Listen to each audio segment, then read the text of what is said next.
हाँ, atom basically है क्या, एटम को लेके शुरुआत कहाँ से हुई, ये सारी चीज़ें वैसे तो मैं बता ही चुका हूँ तुम्हें, पर एक बार फिर से सुन लेते हैं कि शुरुआत में जब लोगों ने अलग अलग चीज़ों को देखा तो अलग अलग चीज़ों का मतलब मेन बेसिक स्ट्रक्चर क्या है और ये किससे मिलके बनी है। जब इस तरह की नई खोज शुरू हुई तो लोगों ने अपनी अपनी थ्योरियाँ सामने रखी और उसके बाद निकल के आया कि हर चीज़ एटम से मिलके बनी है।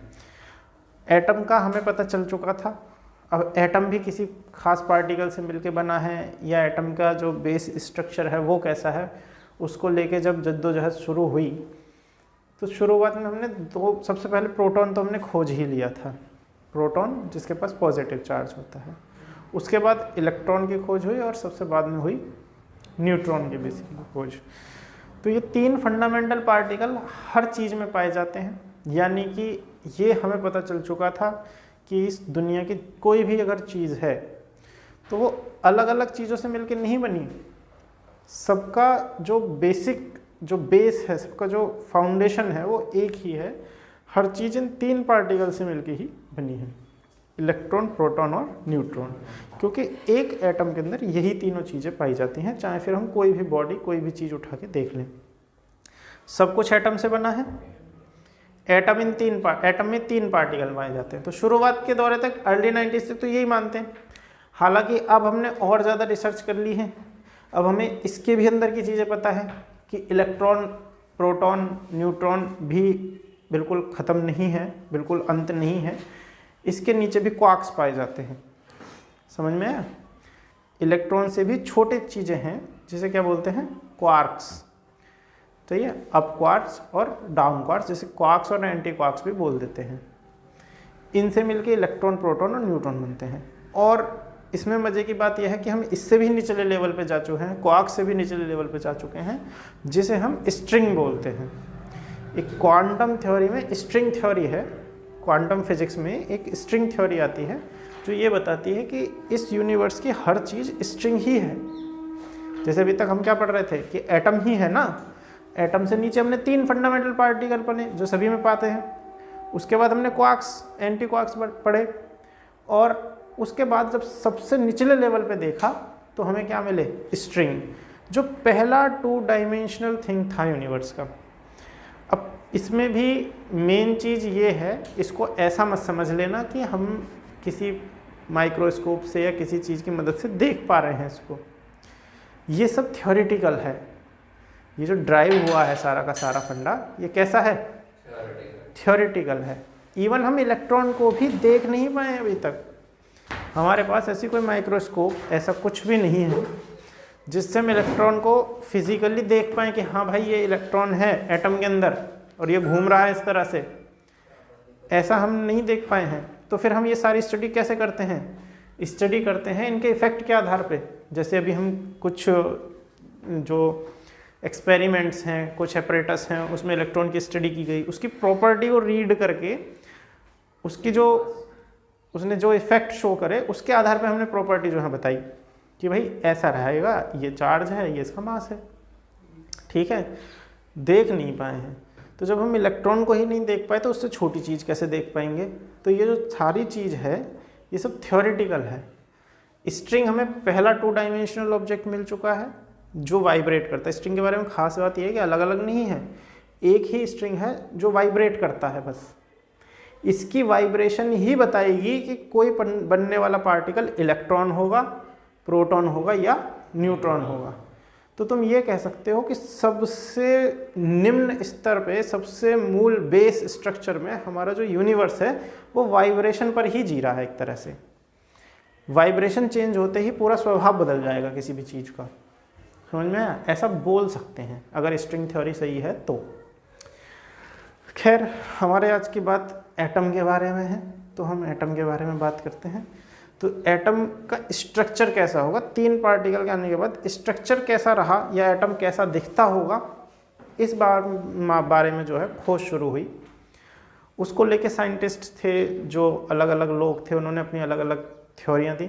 सबसे पहली थ्योरी हमें जे थॉमसन ने दी, जिसमें उन्होंने ये बताया कि देखो जी, एटम सबसे छोटा लेवल है, सबसे छोटा स्ट्रक्चर है, तो ये तो सॉलिड ही होगा। अपनी समझ के अनुसार जिसको जो समझ में आ रहा था वो बता रहा था, और फिर उस हिसाब से वो प्रूव भी कर रहे थे। तो उन्होंने ये बताया, सबसे पहला मॉडल जो हमें मिला एटम का वो क्या मिला, थॉमसन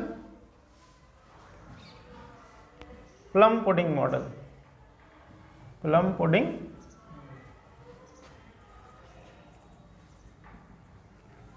थॉमसन का प्लम पुडिंग मॉडल, ये हमें पहली चीज जो है मिली।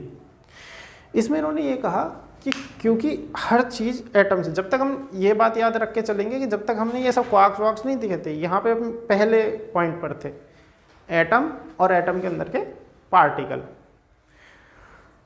तो इन्होंने ये कहा कि क्योंकि एटम सबसे छोटा ऑब्जेक्ट है जिससे सारी चीज़ें मिलके बनी हैं, तो ये तो सॉलिड ही रहा होगा, ऐसा उन्होंने कहा। और उन्होंने जो स्ट्रक्चर दिया, उन्होंने कहा कि देखो ऐसा है, इसमें एक बेस होगा जो बिल्कुल सॉलिड होगा, जिस पर पॉजिटिव चार्ज होगा, जिसमें इलेक्ट्रॉन जो है चिपके हुए रहेंगे ऊपर से, नेगेटिव इलेक्ट्रॉन। सही है। इसको बिल्कुल ऐसा भी बोला गया जैसे आपका तरबूज होता है ना, क्या बोलते हैं उसे, वाटरमेलन। तो वाटरमेलन की टाइप का स्ट्रक्चर होगा, जिसमें जो वाटरमेलन है वो रिप्रेजेंट कर रहा है किसको, पॉजिटिव स्ट्रक्चर को, और जिस तरह से उसमें उसके शीट्स जो हैं रहते हैं, उस तरह से इलेक्ट्रॉन इसमें घुसे रहेंगे। तो इसके अकॉर्डिंग, इनके हिसाब से प्लम पुडिंग मॉडल में ये तुम्हारा एक बेस स्ट्रक्चर था, जिसपे ये बिल्कुल सॉलिड था, जो कि पॉजिटिव चार्ज कैरी कर रहा है, और इसमें बीच बीच में इलेक्ट्रॉन जो है बीज की तरह रहते हैं, चिपके रहते हैं। तो इन्होंने ये कहा क्योंकि प्राय देखा क्या गया होता ही है कि जो तुम्हारा एटम है वो न्यूट्रल होता है। ये हम फर्स्ट चैप्टर में भी पहले डिस्कस कर चुके हैं कि फंडामेंटल लेवल पे कोई भी एटम हमें जो मिलता है, मतलब नेचर में जो भी एलिमेंट हमें मिल रहा है वो कैसे स्वभाव होता है उसका, न्यूट्रल। तो इन्होंने ये भी बोला कि न्यूट्रल है, इसीलिए इलेक्ट्रॉन इसमें चिपके हुए हैं, और जितने हमारा पॉजिटिव चार्ज है उतना ही हमारा नेगेटिव चार्ज है। बहुत समय तक लोग मानते भी रहे कि ऐसा है, लेकिन ये एक जगह आके गलत हो गया। कहाँ गलत हो गया? सबसे पहले तो ये नहीं बता पाया कि जो तुम्हारे हाइड्रोजन की स्पेक्ट्रल लाइन, हाइड्रोजन की स्पेक्ट्रल लाइन किस तरह से जो है प्रोड्यूस हो जाती हैं। स्पेक्ट्रल लाइन ये होती है कि जब इलेक्ट्रॉन एनर्जी गेन करके ऊपर वाले लेवल पे पहुंच जाता है और वहाँ से एनर्जी लूज़ करता है, तो जो लूज़ करता है एनर्जी तो फोटोन की फॉर्म में करता है। तो जब फोटोन निकलेगा तो हमें वो कुछ कलरफुल रेडिएशन वहाँ से देखने के लिए मिलता है, इसे बोलते हैं स्पेक्ट्रल लाइन। और हाइड्रोजन वापस से नीचे वाली ऑर्बिट में आ जाता है। तो मेन चीज़ ये है, अब तो हमें पता है कि जो इलेक्ट्रॉन है एनर्जी गेन करके ऊपर वाली ऑर्बिट में जाएगा और फिर लूज करके नीचे वाली ऑर्बिट में जाएगा, तो हमने कुछ एक्सप्लेनेशन दी। लेकिन इस थ्योरी के अकॉर्डिंग तो कोई ऑर्बिट थी ही नहीं, इसमें तो इलेक्ट्रॉन क्या था, अंदर घुसा हुआ था। तो इसमें तो स्पेक्ट्रल लाइन का कोई केस ही नहीं था, इसीलिए यहाँ पर ये लिमिटेशन हो गई और ये फेल हो गया। तो इसकी लिमिटेशन जरूर आप याद रखना। लिमिटेशन में इसने क्या किया, it does not explain the hydrogen spectral lines. ये तो इसका पहला लिमिटेशन था। और दूसरे लिमिटेशन की बात करें तो दूसरा लिमिटेशन बेसिकली रदरफोर्ड ने जब अल्फा रे स्कैटरिंग मॉडल जो है यहाँ पे इंट्रोड्यूस करा, उसने ये एक्सपेरिमेंट किया, उसके बाद आया। तो इसके केस में खैर इसकी तो हम बात करेंगे ये भी, पर पहले यहाँ देख लेते हैं कि इसके अकॉर्डिंग क्या था कि अल्फा रे स्कैटरिंग मॉडल में ये पाया गया कि ज़्यादातर अल्फा पार्टिकल सीधे निकल जाते हैं जब किसी एटम पर, हम यहाँ वैसे तो उसने गोल्ड फॉइल लिया था, तो गोल्ड फॉइल के एटम पर बम्बार्डिंग करी थी। उसने कहा जब अल्फा पार्टिकल्स की बम्बार्डिंग करने पर ज़्यादातर अल्फा पार्टिकल कैसे निकल जाते हैं, सीधे। अब स्ट्रेट तो पार्टिकल जब ही जाएगा जब बीच में उसे स्पेस मिलेगा। अगर स्पेस ही नहीं है, ठोस है, वो बिल्कुल सॉलिड है, तो इसका मतलब क्या होगा, टकरा के रुक जाएगा या फिर टकरा के डेविएट करेगा, बिल्कुल स्ट्रेट तो नहीं जाएगा। तो यहाँ पे आके ये गलत साबित हुआ। तो दूसरा लिमिटेशन क्या था, that most of the alpha particle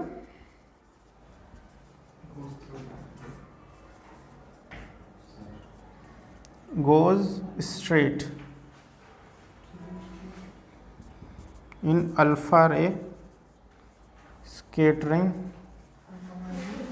experiment. Clear?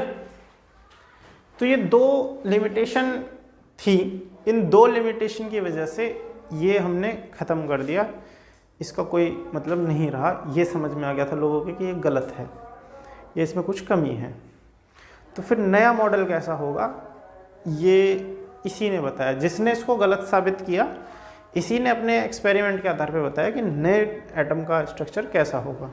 और अभी तक भी जो हम नया एटम का स्ट्रक्चर लेके चल रहे हैं वो कहीं ना कहीं इसी का ही दिया हुआ है। हालांकि बाद में कुछ इसमें सुधार करे गए, पर दिया हुआ बेसिकली इसी का ही है। ठीक है, तो चलो इसी की बात करते हैं। तो थॉमसन का ये मॉडल तो फेल हो गया, जो इसने स्ट्रक्चर बताया था एटम का। इसके बाद रदरफोर्ड आए। रदरफोर्ड, हाँ एक चीज़ और तुम लोगों को तो मैं बता ही चुका हूँ, तुझे भी बता रहा हूँ कि ये जो रदरफोर्ड का अल्फा रे स्कैटरिंग एक्सपेरिमेंट है, इसका एक और नाम है। क्या नाम है बताओ? सही है, सही। अभी से गीगर बोल लो या गाइजर बोल लो, सही है, गाइजर एंड मार्सडेन एक्सपेरिमेंट। तो इसको लिख लेना, क्योंकि इसमें बहुत ज़्यादा बच्चे कंफ्यूज होकर गलत कर देते हैं। क्या है? Geyser and Marsden experiment, GEIGER, सही है, मार्सडेन, सही है। गाइजर एंड मार्सडेन एक्सपेरिमेंट भी कहते हैं इसको। किसको? ये अल्फा रे स्कैटरिंग एक्सपेरिमेंट को। तो इसने किया क्या उसको सुनते हैं। सबसे पहले इन्होंने एक सेटअप तैयार करा। ये जो सेटअप आप सामने देख पा रहे हो, इसमें ये जो आप सराउंडिंग में ये वॉल देख रहे हो, इसको बोलते हैं कलेक्टर प्लेट। ये जो साइड में है पूरी गोल, इसको क्या बोलते हैं? Collector plate. और कलेक्टर प्लेट इसे इसलिए बोलते हैं कि जो पार्टिकल बम्बार्डिंग करी जा रही है और वो टकरा के इधर उधर निकलेंगे, उनको ये क्या कर लेगा? कलेक्ट कर लेगा, इसलिए इसका नाम कलेक्टर प्लेट है।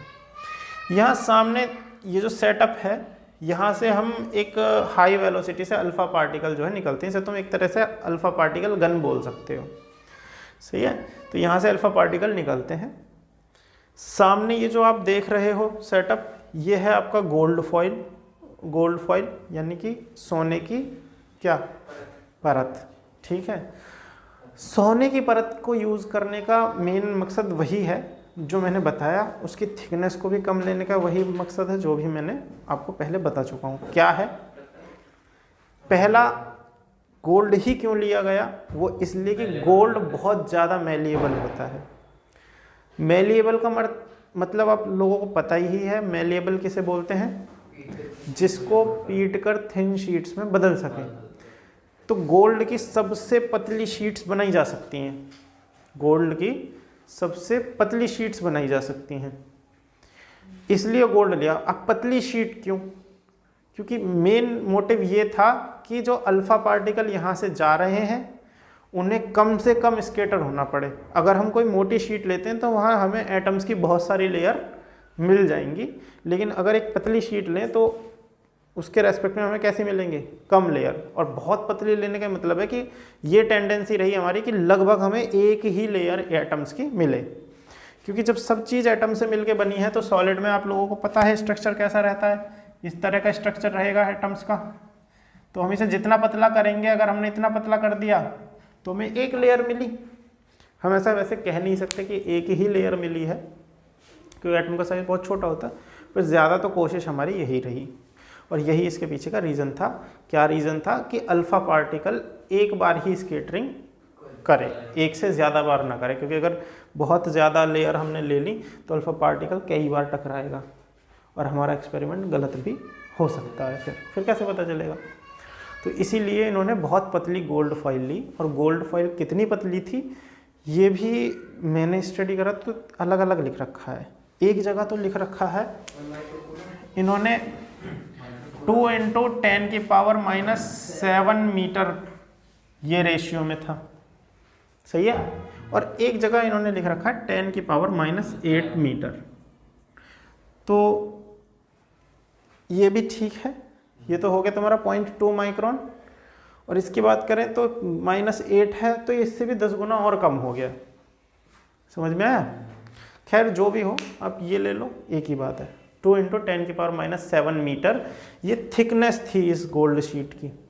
समझ में आया? ये सारा डेटा याद रखना जो मैं बता रहा हूँ, इम्पोर्टेंट है। इसको सामने लगाया गया, ये आपकी कलेक्टर प्लेट है पूरी। यहाँ पर आपका ये बीम है, वो बीम जनरेटर बोल लो, ये अल्फा पार्टिकल्स गन बोल लो। यहाँ से अल्फा पार्टिकल को इंसिडेंट किया गया, जो फास्ट मूविंग अल्फा पार्टिकल्स थे, और बहुत ज़्यादा फास्ट मूविंग अल्फा पार्टिकल्स थे। वैसे अल्फा पार्टिकल की बात करूँ तो अल्फा पार्टिकल पर पॉजिटिव चार्ज होता है, प्रोटॉन का दुगना होता है। प्रोटॉन पर कितना होता है? 1.6 × 10⁻⁻19 कूलम।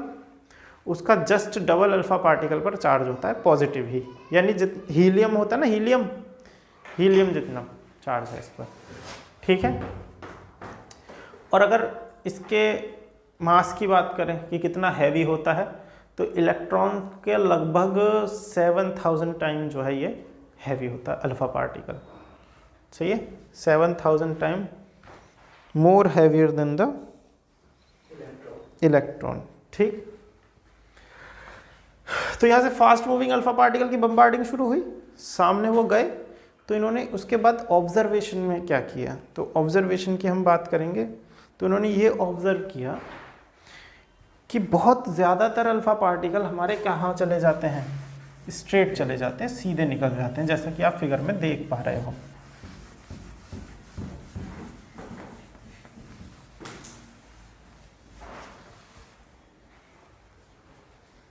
ठीक है। यहाँ एक माइक्रोस्कोप का भी सेटअप था, जिससे हमने ये पता लगाया कि किस तरह से यहाँ पे पैटर्न बन रहा है। और देखो अल्फा पार्टिकल वैसे तो देखे नहीं, कलेक्टर प्लेट पर पैटर्न जो हमने देखा उससे हमने अंदाज़ा लगाया। समझ में? तो क्या देखा उन्होंने? ये देखा कि जितने अल्फा पार्टिकल यहाँ से भेजे जा रहे हैं उसमें से ज़्यादातर अल्फा पार्टिकल, सही है, ज़्यादातर अल्फा पार्टिकल कैसे निकल जा रहे हैं? स्ट्रेट, सीधे जा रहे हैं, यानी उनमें कोलिजन हो ही नहीं रहा है, कोलाइड ही नहीं कर रहे, किसी चीज़ से टकरा ही नहीं रहे हैं। ठीक। बहुत कम पार्टिकल, बहुत कम, कितने कम? 0.14% लगभग। अब 0.14% बहुत कम होता है, सही भाई। हम कुछ भेज रहे हैं, उसमें 1% की भी बात करें तो 1% भी हमें कम लगता है। ये 1% से भी कम है। कितना है? 0.14% अल्फा पार्टिकल ही कर पाते हैं बस 1 डिग्री से ज़्यादा डेविएशन लगभग, वरना कैसे जा रहे हैं सब लोग? सीधे जा रहे हैं। 0.14% के करीब अल्फा पार्टिकल 1 डिग्री से ज़्यादा डेविएशन कर रहे हैं। लगभग 8000 में से एक अल्फा पार्टिकल, समझ ना, हमने 8000 अल्फा पार्टिकल भेजे, उनमें से लगभग एक पार्टिकल ही जो है 90 डिग्री से ज़्यादा डेविएशन कर रहा है, या फिर हम ये कह सकते हैं 180 डिग्री तक जो है डेविएशन कर रहा है। ठीक। और कुछ अल्फा पार्टिकल बहुत कम, मतलब कुछ एक आध ही इन्होंने देखा अपने पाथ पर भी वापस आ रहे हैं बिना टकराए, यानी वो कोलाइड ही नहीं हो रहे, जा रहे हैं सामने, यहाँ से आगे गए और यहाँ पहुँचते ही वापस भी आ गए अपने पाथ पर। ठीक है। हालांकि मैं यहाँ पर ये नहीं लगाऊंगा इस तरह से, एक अलग डायग्राम में इसको हम लगाएंगे, वरना गड़बड़ हो जाएगी। पर उन्होंने देखा कि जिस पाथ पर गए हैं उसी पाथ पर वापस आ गए हैं। इस सारी स्टडी से इन्होंने कुछ कंक्लूजन निकाला और अपनी ऑब्जर्वेशन दी। तो ऑब्जर्वेशन क्या थी इनकी? ऑब्जर्वेशन को देख लेते हैं एक बार। तो ऑब्जर्वेशन की अगर हम बात करें तो ऑब्जर्वेशन जो थी उसकी, वो तो हमने पहले ही डिस्कस कर ली है। उसने देखा ज़्यादातर अल्फा पार्टिकल कैसे चले गए? स्ट्रेट चले गए। 0.14% लगभग 1 डिग्री से ज़्यादा डेविएट करे, और एक अल्फा पार्टिकल हर 8000 में, मतलब अगर हम 8000 पार्टिकल भेज रहे हैं उनमें कोई एक अल्फा पार्टिकल ही मोर देन 90% डेविएट कर रहा था।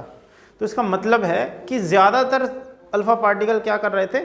सीधे ही जा रहे थे। इसके आधार पे उसने ये ऑब्जर्व किया कि क्योंकि सभी अल्फा पार्टिकल सीधे जा रहे हैं तो ज़्यादातर स्पेस एटम का कैसा है? स्पेस खाली है, हॉलो है, ठीक है, या एम्प्टी स्पेस है, तभी चीज़ें सामने जाएंगी। तो पहली चीज़ तो ये गलत हो गई थॉमसन के मॉडल में, जहाँ उसने कहा था कि एटम बिल्कुल ठोस होता है, सॉलिड होता है, यहाँ हमें पता चला कि एटम सॉलिड नहीं है, एटम का बहुत ज़्यादा हिस्सा, इवन ज़्यादातर हिस्सा खाली है, ठीक है। इसके बाद उसका अगला ऑब्जर्वेशन था कि अल्फा पार्टिकल जैसा मैं पहले भी बता चुका हूँ कि अल्फा पार्टिकल इलेक्ट्रॉन के केस में 7000 गुना ज़्यादा मैसिव होता है, ज़्यादा हैवी होता है, और ऊपर से वो जो है एक हाई स्पीड से जा भी रहा है, तो उसका मोमेंटम कैसा हो गया, बहुत हाई। एक हैवी चीज़ बहुत ज़्यादा वेलोसिटी से चल रही है तो उसका मोमेंटम कैसा हो जाता है, बहुत ज़्यादा। अब मोमेंटम हाई है तो काइनेटिक एनर्जी भी कैसी होगी, बहुत ज़्यादा हाई होगी। इतनी ज़्यादा काइनेटिक एनर्जी से चलने वाला अल्फा पार्टिकल बिना कोलाइड करे अपने ही पाथ पे वापस भी आ जाता है। ये चीज़ भी उसने नोटिस करी कि यहाँ से अल्फा पार्टिकल चला, गोल्ड फॉइल से टकराया भी नहीं और अपने पाथ पे वापस आ गया। इस चीज़ ने उसे ये एक्सप्लेन करने पे मजबूर किया, ये उसने अपनी एक्सप्लेनेशन दी कि क्योंकि बहुत ज़्यादा डेंसिटी वाली चीज़ ही, जिसके पास बहुत ज़्यादा पॉजिटिव चार्ज हो, वही इसको अपने पाथ पर क्या कर सकता है, रिपेल कर सकता है। तो इससे उसने एक्सप्लेनेशन दी कि ज़्यादातर पॉजिटिव चार्ज जो है वो उसका मिडिल पॉइंट पर रहता है, जिसे हम tiny core, central core of the atom बोलते हैं, जिसे आज हम न्यूक्लियस के नाम से भी जानते हैं। उसने कहा ज़्यादातर जो पॉजिटिव चार्ज है वो कहाँ रहेगा, बीच में, और वो कोर के पॉइंट पर रहेगा, मतलब बिल्कुल कोर के टाइप में रहेगा, सेंटर में बिल्कुल, जिसे हम क्या बोलते हैं, न्यूक्लियस, और यहीं पर उसका ज़्यादातर मास भी होगा, ठीक है। तो तुम देख ही लो, किसी भी एटम का जब हम एटॉमिक मास निकालते हैं तो उसमें इलेक्ट्रॉन को कंसिडर नहीं किया जाता, उसमें सिर्फ प्रोटॉन और न्यूट्रॉन को कंसिडर किया जाता है, इलेक्ट्रॉन को नहीं किया जा रहा है। तो ज़्यादातर मास कहाँ रहता है, बीच में रहता है। यही बात इसने भी कही। क्यों कही, क्योंकि अल्फा पार्टिकल कैसा होता है, पॉजिटिव चार्ज, क्योंकि रिपेल होके आ रहा है तो बीच में कोई ना कोई पॉजिटिव चार्ज होना चाहिए। तो उसने सारा चार्ज इसलिए बोला कि बहुत ज़्यादा मैसिव होता है, तो इसका मतलब जो एटम है उसका भी जो पॉजिटिव चार्ज है वो डिस्ट्रीब्यूटेड नहीं होगा इधर उधर, एक ही जगह होगा तभी रिपेल कर सकता है। तो इसलिए उसने ऐसा बोला कि सारा का सारा पॉजिटिव चार्ज कहाँ रहता है, बीच में रहता है, जिसे हम क्या बोलते हैं, न्यूक्लियस बोलते हैं, ठीक है। तो दूसरी उसकी एक्सप्लेनेशन ये थी।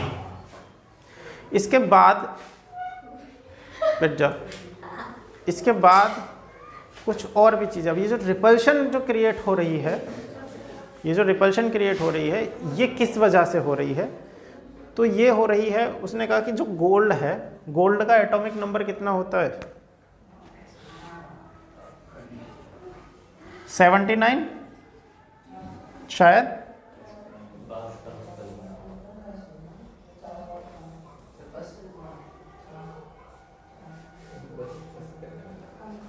गोल्ड का कितना होता है, 79 एटॉमिक नंबर। और एटॉमिक नंबर हमें क्या बताता है, नंबर ऑफ प्रोटॉन, क्या बताता है, नंबर ऑफ प्रोटॉन। तो उसने कहा जो फोर्स ऑफ रिपल्शन लग रहा है कैसे निकालेंगे, ये लगेगा कूलाम्स लॉ से, F = 1/4πε0 Q1 Q2। अब Q1 क्या है, हमारा क्या आ रहा है, अल्फा पार्टिकल आ रहा है ना, तो अल्फा पार्टिकल पे कितना चार्ज है, 2e के बराबर पॉजिटिव चार्ज है, तो ये कितना हो जाएगा, 2e इंटू ये इतने इलेक्ट्रॉन, इतने प्रोटॉन इसके पास है, कितने, 79, तो ये हो जाएगा 79e, ठीक है। अब देखो ये तो हम गोल्ड के केस में ले रहे हैं, अगर कोई और मटेरियल रहते तो हम इसे सीधा इसको घटा के क्या कर देते हैं, ZE कर देते हैं, क्या कर देते हैं, ZE, Z मतलब एटॉमिक नंबर और E इलेक्ट्रॉन का चार्ज, अपॉन में R²। उसने कहा इतना फोर्स ऑफ रिपल्शन यहाँ पर हमें महसूस होगा, ये मिलेगा, ठीक। ये कूलाम लॉ है और कुछ नहीं है। एक तो चार्ज जो आ रहा है पार्टिकल, और एक यहाँ जो हमारा एटम रखा हो उस पर। तो यहाँ गोल्ड रखा है तो गोल्ड का तो हमें पता है 79 होता है, तो इसे हमने ZE इसलिए लिखा है, Z एटॉमिक नंबर है किसी भी तरह के एटम के लिए, ठीक है। इसी में हम आगे अभी बात करेंगे किसकी, क्लोजेस्ट अप्रोच की।